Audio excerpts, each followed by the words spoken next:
What is good, YouTube? It's your boy Stash Trooper, and today we're doing a shoe versus a shoe battle. God did. As you can see from the title and the thumbnail, today we are doing a shoe battle. We're doing the JT1 Pink Lemonades versus the Ja1 Fuels. This video is pretty self-explanatory. I'm gonna be comparing these two shoes in almost all aspects of the shoes, such as traction, cushion, materials, all that. Putting them head to head and letting you guys know which aspect of which shoe is better, and then at the end I'm gonna give you guys a concrete answer of which shoe I would recommend to you, or in other words, which shoe wins the battle. So bang. In this video I'm not gonna be doing numbers like I did in the last verses. I feel like that's too similar to my shoe review series. So in this I'm just gonna be letting you know which one is better, and then at the end I'll give you a conclusion. First off, we are looking into the looks slash swag rating. Now in regards to swag, I think if we're talking about the model in general, I would say that the Jaws are a better looking shoe due to its simplicity. Again, I'm not a simple guy, but I can respect the simplicity. And a lot of the JT1 colorways, in my personal opinion, are kind of atrocious. I'm not a big fan of a lot of the colorways, but since we're talking about the models that we have in hand with the colorways we have in hand, I personally think that the JT1s absolutely blow the Fuels out of the water. Just the combination of the seafoam green with the aqua and pink. I'm a big fan of pink shoes, as you can see with the cherry blossoms and the KD15s in the back. I'm a big fan of pink shoes. I think they stand out a lot, and I'm personally a fan. Now against it, again, we do have the red, white, and blue. Shout out to America, USA. How do you spell Canada? D-R-A-K-E. But yeah, I by no means think this is an ugly shoe. I think it's kind of simple, but you know, I think it's still clean. But in this category of looks slash swag, I'm going to 100% give it to the JT1 Pink Lemonades. Next, we're moving on to the fit of the shoe. If you've watched my performance review, you could probably assume which one I like better. For this shoe, I would say go true to size.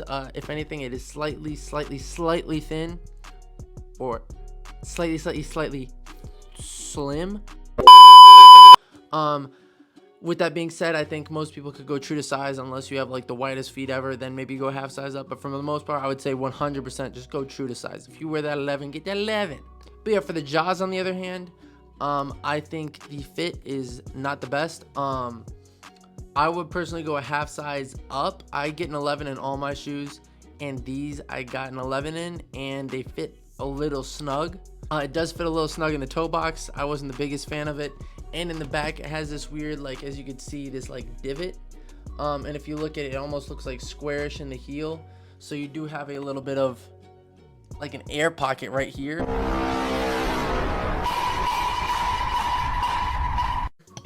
Apologies. Just for those two reasons, I would personally, this is not even a battle.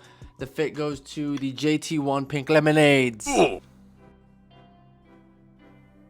And now we're moving on to materials. First, I will talk about the JT1s. On the upper, I don't have too many complaints. It does seem very lightweight, but it does seem a little thin. So I don't know what the durability would kind of look like on these. And then on the sole, these two parts of the traction are rubber, but the rest of this is actually all foam. So for those who don't know, with foam, you do get really good traction, but the durability does kind of go to poo-poo. As you can see from right here on the front, I've only been using this for about 2-3 weeks, and it's already starting to fray on the front, which I am not a fan of. I personally don't destroy basketball shoes. I'm not a super athletic freak that's, you know, destroying these. I'm Stash Trooper, bro. So it's like, I don't think I should be destroying shoes in 2-3 weeks and like making this kind of effect on them. So again, I think the materials can use some improvement, and the durability on the shoe may be a little sketchy. Now in regards to the Jaws, this is by no means something I'm super impressed with, but for the most part, it seems like this is some durable material. Traction's really hard, really durable, and I don't have too many complaints about it. While it is like a $120 shoe, so I am taking that into account. For $120, I think the materials you're getting on the Jaws are a lot better than the ones you're getting on the JTs. So for these reasons, I am going with the Jaws in regards to materials. Bang! Next, we are looking at the traction. As I previously discussed with the traction of the JT1s, I'm not the biggest fan of the durability of the traction. I think while it is good in the short term, I think in the long term it may be a little worse because of the durability fact. And you know what? Didn't pick up much dust. Really good performer. I do not have many complaints about the JT1s. The jaw ones, I think the traction is probably the highlight of the shoe. That's a look at the traction pattern. Really hard, durable rubber. I thought it was a really good bite on the shoe.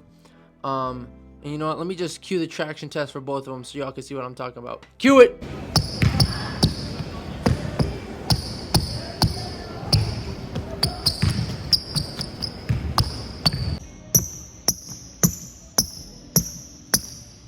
I like that. So yeah, as you can see, I think these had a little slightly better bite. And I think overall, while it is very close in this category, I would just have to give the traction over to the jaw ones, because while I do think they're kind of comparable in regards to traction, with this having a slightly better bite, which I'm a fan of, so the durability aspect of the outsole is kind of like the deal breaker in this instance. So for that reason, traction is going to the jaw ones. Bang! So yeah, next we're moving into cushion. For the JTs, I'm personally a big fan.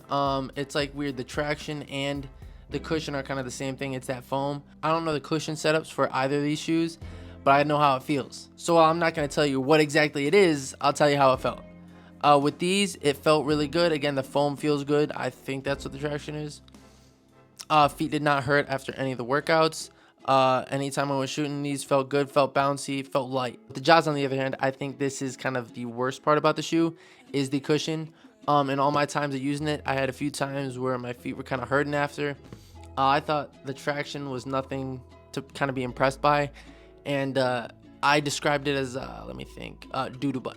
I'm actually a hater of this cushion. I was not a big fan of it, and I think the JT ones blow the jaws out of the water in regards to the cushion category. So this one goes to the JT ones.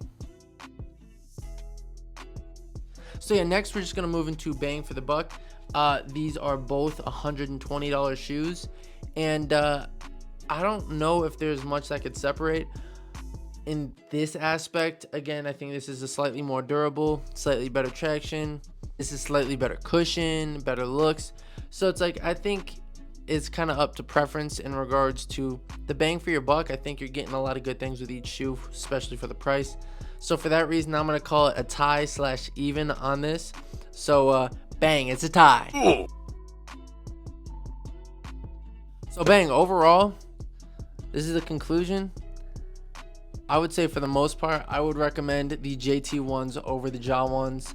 While the jaw ones are an amazing performance shoe, I'm just not the biggest fan. I think the biggest deal breaker for me was the cushion and kind of like the feel of the shoe. The JT ones were a lot more lightweight, a lot better looking, still good traction, still decent materials. But with that being said, I think there are times and places for both of these shoes. Obviously, if you can afford both of them, I think they're both great. Snag them both. But if you can only get one, if you're an indoor hooper, you possibly have a rotation of shoes, I would say that the JT ones are a better shoe. But if you're looking to get one pair of shoes and use it throughout a season, or just use the shoes outdoor, I would then 100% go with the jaw ones. I think these are more fitted for outdoor use.